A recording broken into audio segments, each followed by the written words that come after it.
આજે હું તમારી સાથે શેર કરીશ ચોળા ઢોકળીની રેસીપી। મારી રેસીપી તમને ગમતી હોય અને હજુ સુધી સબસ્ક્રાઈબ ન કરી હોય તો લાઈક, શેર અને સબસ્ક્રાઈબ કરજો। ટેસ્ટી એવી ચોળા ઢોકળી બનાવવાનું આપણે શરૂ કરીએ। તો તેના માટે મેં 2 કપ ચોળા લીધા છે। તેને આપણે પાણીથી સારી રીતે સાફ કરી લઈશું અને કુકરમાં તેમાં 3 ગ્લાસ જેટલું પાણી એડ કરીને તેમાં આપણે મીઠું અને હળદર એડ કરીશું અને સરસ રીતે આપણે મિક્સ કરી લઈશું।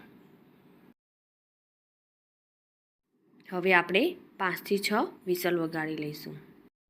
હવે ઢોકળી બનાવવા માટે મેં અહીં 1.5 કપ જેટલો બાજરીનો લોટ લીધો છે। તેમાં આપણે મસાલા કરી લઈશું। તો તેના માટે સ્વાદ પ્રમાણે મીઠું એડ કરીશું, ધાણા જીરું, લાલ મરચું પાવડર, 1 ચમચી જેટલા તલ અને થોડો ગરમ મસાલો એડ કરીશું અને મસળીને થોડો અજમો એડ કરીશું, થોડો ચાટ મસાલો એડ કરીશું અને 2 થી 3 ચમચી જેટલું આપણે તેમાં તેલ એડ કરીશું। બધા મસાલાને સરસ રીતે મિક્સ કરી લઈશું અને તેમાં 1 ચમચી જેટલી હળદર એડ કરીશું। હવે બધા મસાલાને મિક્સ કરીને આપણે જરૂર પડે તેટલું પાણી એડ કરીને તેનો આપણે લોટ તૈયાર કરીશું। લોટ આપણો સરસ રીતે બંધાઈ ગયો છે। હવે તેના પર થોડું આપણે તેલ એડ કરીને તેને આ રીતે થોડો મસળી લઈશું અને તેને થોડીવાર માટે રેસ્ટ આપીશું। હવે એક વાસણમાં પાણી લઈશું અને કાણાવાળું વાસણ મૂકીને તેના પર આપણે નાની નાની ઢોકળીઓ મૂકી દઈશું। તો આ રીતે આપણે નાની નાની ઢોકળી બનાવી દઈશું। બધી જ ઢોકળીને આપણે એ રીતે મૂકીશું જેથી બધી જ ઢોકળી સરસ રીતે બફાઈ જાય।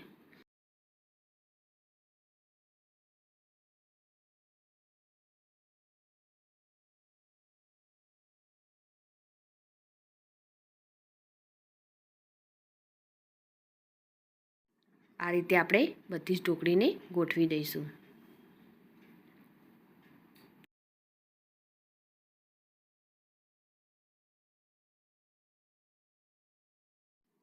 આપણે વચ્ચે પણ આ રીતે જગ્યા રાખીશું જેથી સરસ રીતે તે બફાઈ જાય। હવે આપણે ઢાંકણ બંધ કરી દઈશું અને અડધો કલાક માટે તેને આપણે બફાવા દઈશું। હવે આપણે એક મસાલો બનાવી લઈશું જેમાં લીલા ધાણા, લીલા મરચાં, મેં અહીં 2 લીલા મરચાં લીધા છે। તમે તમારા તીખાસ પ્રમાણે વધુ ઓછા કરી શકો છો। હવે તેમાં 8 થી 9 કળી આપણે લસણની એડ કરીશું અને 1 ચમચી જીરું એડ કરીશું, સ્વાદ પ્રમાણે મીઠું એડ કરીશું અને થોડા સિંગદાણા એડ કરીશું। તેમાં પાણી એડ કરીને આપણે તેની પેસ્ટ બનાવી લઈશું। તો આપણી આ ગ્રીન ચટણી રેડી છે। હવે આપણે અડધો કપ જેટલું દહીં લઈશું, તેમાં લાલ મરચું પાવડર એડ કરીશું, સ્વાદ પ્રમાણે મીઠું, 1 ચમચી ધાણા જીરું અને અડધી ચમચી જેટલી આપણે હળદર એડ કરીશું અને બધાને સરસ રીતે મિક્સ કરી લઈશું। સરસ એવી આપણે આ રીતે પેસ્ટ બનાવી લઈશું। ચોળાફળીના મસાલા માટે આ 2 પેસ્ટ રેડી છે। હવે આપણે ચેક કરી લઈશું। તો આપણી ઢોકળી રેડી છે અને તેને પણ આ રીતે આપણે બધી જુદી જુદી કરી લઈશું।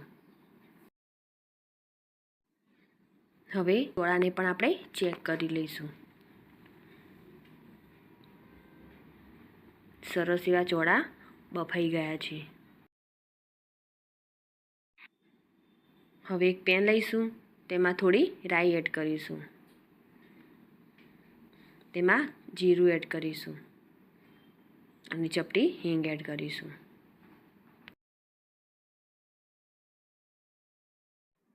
તેમાં લાલ મરચું એડ કરીશું અને મીઠા લીમડાના પાન એડ કરીશું, તમાલપત્ર એડ કરીશું અને હવે જે આપણે દહીંની પેસ્ટ બનાવી હતી તેને પણ આપણે તેમાં એડ કરી દઈશું। મસાલાને હવે થોડા આપણે તેલમાં સાંતળી લઈશું અને તેમાં જે આપણે ગ્રીન ચટણી બનાવી હતી તેને પણ તેમાં આપણે એડ કરી દઈશું અને સરસ રીતે આપણે તેને મિક્સ કરી લઈશું અને તેલ છૂટું પડે ત્યારે તેમાં આપણે ચોળાને એડ કરી દઈશું અને મસાલા સાથે તેને મિક્સ કરી લઈશું।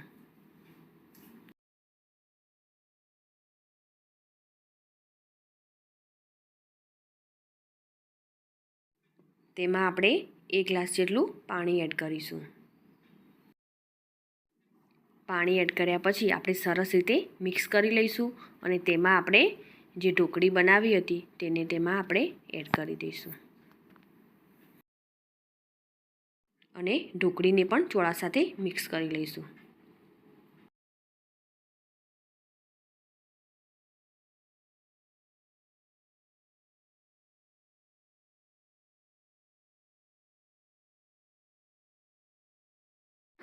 તેમાં આપણે 1 ચમચી જેટલો ગોળ એડ કરીશું અને તેને આપણે 10 મિનિટ માટે કૂક થવા દઈશું. પછી તેમાં આપણે 1 મોટી ચમચી જેટલો ટામેટો કેચઅપ એડ કરીશું. તેનાથી ટેસ્ટ એકદમ સરસ આવશે.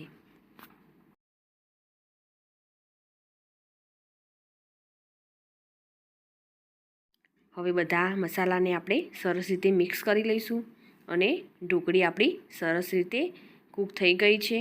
હવે તેને આપણે સર્વ કરીશું. એકવાર જરૂર ચોક્કસથી ટ્રાય કરજો, બહુ જ સરસ લાગશે.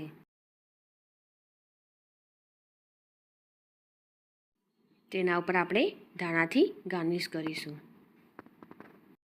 અને તેના ઉપર 1 ચમચી જેટલું ઘી એડ કરીશું. ઘીથી ટેસ્ટ બહુ જ સરસ આવશે. તો રેડી છે આપણી ચોળા ઢોકળી.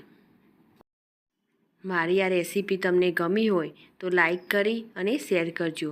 સાથે જ મારી ચેનલ સબસ્ક્રાઈબ કરી બાજુ આપેલ બેલ આઇકોન પ્રેસ કરજો, જેથી નવી રેસીપીના અપડેટ તમને મળતા રહે.